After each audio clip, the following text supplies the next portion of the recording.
Hey everybody, welcome back to the channel. Getting back to work on the Cobra in this video. When we left off, I had cut the holes for the dash vents, have everything loosely installed. I'm going to finish up the installation in this video as far as putting in some black background underneath them so you don't see the hole as much. Also have the hardware that I needed so I can get those finalized, run the ductwork, hoping to finish up the last bit of wiring and plumbing for gauges that needs to be done behind the dash, and then hopefully, maybe fingers crossed, end of this video I can get the dash in. We'll see how things go. So that being said, I'm going to go ahead and get started with my work so we can get this dash in. All right, so before I get to work in the interior, last video I had mentioned that I found a seller on eBay that had the Dayco 71162 hoses, and they have 5 available.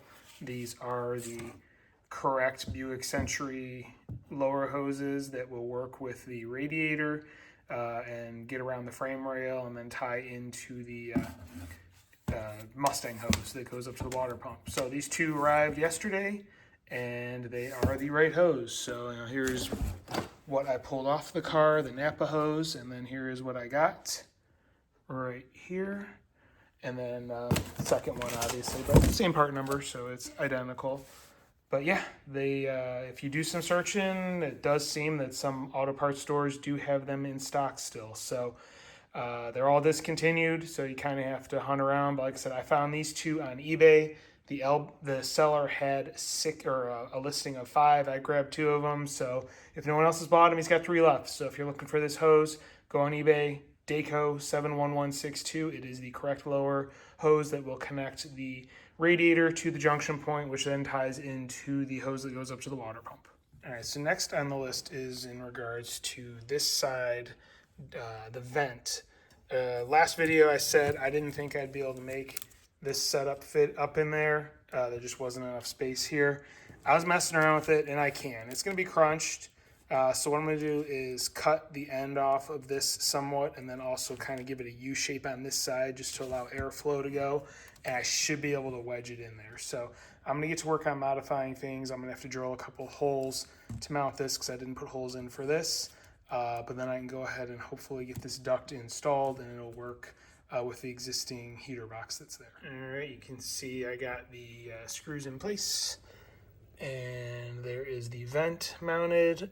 You can see I did cut about 1/4 of an inch off the bottom. I went as close to the 2 tabs that hold the halves together as I could. So that's the space that the hose is going to have to fit into.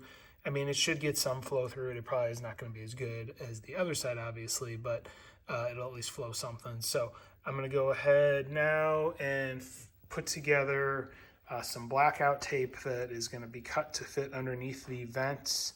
They're going to go on top, and that way it'll just kind of black out this area here. I also probably going to put some black tape, paint on the inside here just to kind of cover the fiberglass up, just so it's not as visible from above when everything's put together. So that is next on the list. I'm going to get to work. All right, and here we are. This is the final install of the passenger side. Everything is tightened there. The vent is in place. It was definitely a tight fit.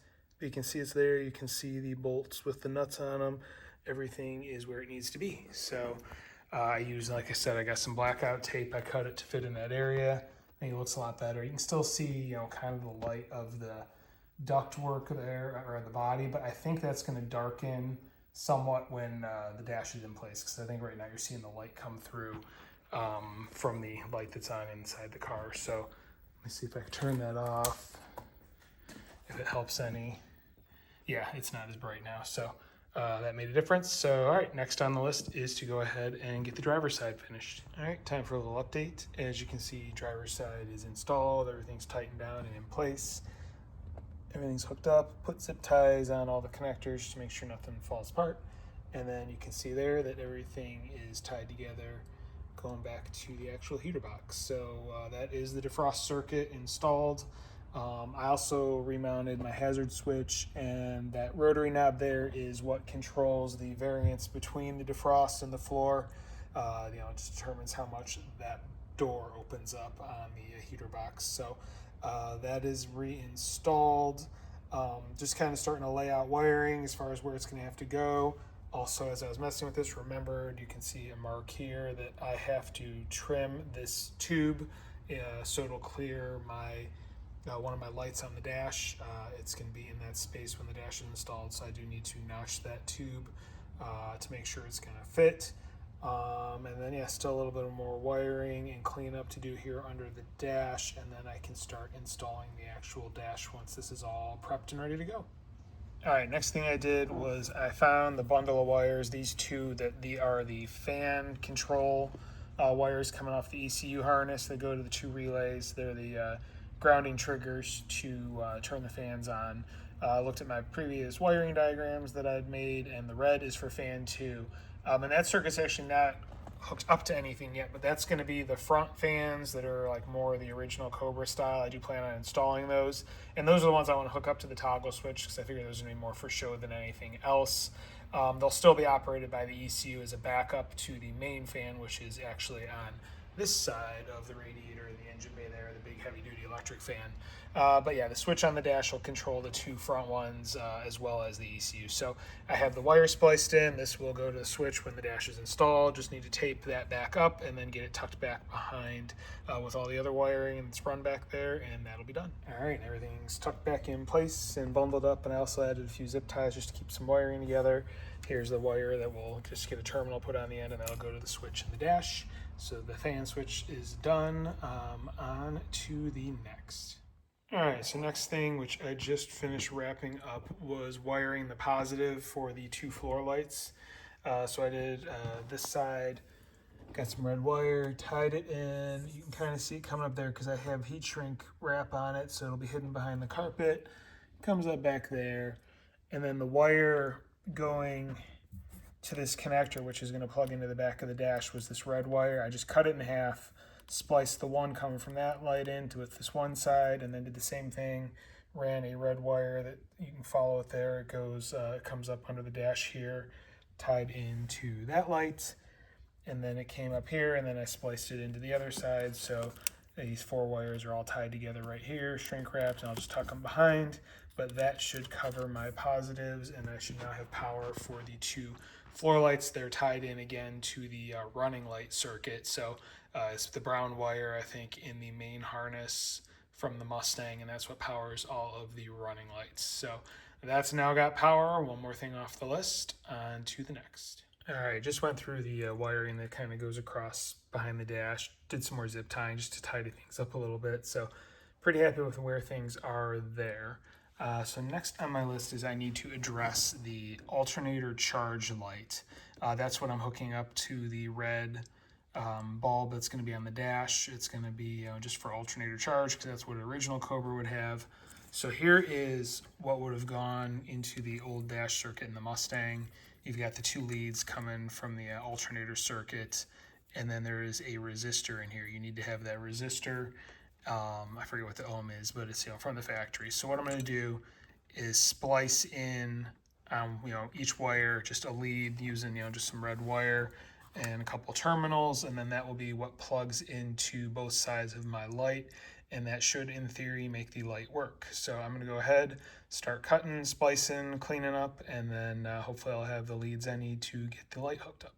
All right, real quick before I finish taping this up, you can see I used my little solder splice connectors like I always do. Spliced in one wire to the red and green and one to the yellow and gray, I think it is.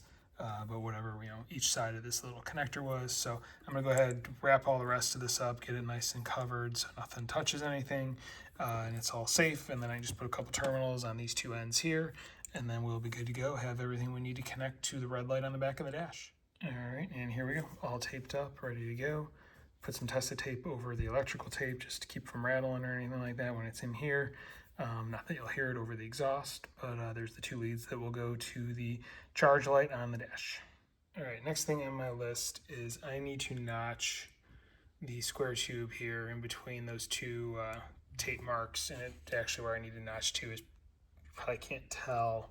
Let's see if I can change the lighting a little bit. There you can kind of see it where I have a circle, half circle on there. That's basically where the one indicator light from the dash needs to sit. So I need to be able to notch that out so it'll fit in there. So I'm gonna go ahead, grab a Dremel, and start cutting away at the square tube. All right, and there we go, notch is cut. Was not the easiest thing to get into because, you know, the angle you have to get with the Dremel, you have the steering shaft here in the way and whatnot, but was able to get in there. I kind of cut the first across the top this way, then did the 2 notches down the side. Then I was able to just kind of break it loose with a pair of pliers, bend it down, and I was able to kind of zip it off at a couple angles. And then I used kind of like a die grinder type of bit on my drill, a larger one. Looks like this, but it's a metal kind of like file bit. There you go. Now it's focusing. And I use that to just kind of cut a groove to give it a circular shape in the back, so it will clear the light housing once everything is in place. So should be good there. I need to put some touch up along the edges of the bare metal just to make sure that's covered, which I really don't think it matters that much because the inner portion of the pipe or the tubing is not really treated or anything anyway, but still gonna do it. Better be safe than sorry. So I'm gonna do that, and then that'll be the end of this job. All right, and got some touch-up paint around the edges, so I'm gonna let that dry, and then yeah, that'll be that part done. Now, as far as the rest of things go, I think I'm gonna end this video here just because I'm running out of time to get anything else done really today, and I got to get a video uploaded. Plus, this is already gone a pretty good amount. As far as last things to do before Dash gets in, I still need to run the line for the oil pressure gauge through the firewall, figure out that routing. Speedometer cable, need to figure out the routing of that, where I'm going to have that come through, especially with the adapter that I have on the back of the speedometer. It changes it from being coming in like directly this way like it had before. It's going to need to come in at an angle. It comes in at a 90. So I'm going to need to have it kind of come in from the side some direction. So need to check the length of my cable, kind of temporarily install that in the transmission, and then see how I can get it inside of the cabin to meet up with the gauge. So I need to get that done. I want to get the carpet on the passenger side re-glued back into place, and then also there in the center, you can see it's peeled back. I want to get all that glued where it needs to be before I put the dash in. And then on the dash itself, the bottom edge, I need to cut the foam off and then just fold it over and glue that to the bottom of the dash. It's still just kind of loosely sticking out. So once all those things are done, I should be able to get the dash in, and then yeah, I can start hooking stuff up to that. As far as next steps after that, I'm up in the air. I'm contemplating swapping heads on this car now, being that it is down for the season's pretty much over. I already have a lot of stuff disassembled, drained, etc. I was kind of planning on doing heads this winter anyway. When I went into starting this at the beginning of the summer, I figured over the winter I can do heads, so I might just kind of start tearing the engine back down a little bit and getting that apart. So we'll see once I get the dash in. So that being said, yeah, I'm gonna call this a video here. Next video will have me continuing on with this. If you like what you're seeing, please hit like. I'd appreciate it. If you have any questions or comments on what's been going on with the car, definitely leave them in the comment section. I do read them and I will reply. And yeah, keep following along. There's definitely more to come on this car. Thank you for watching and have a great day.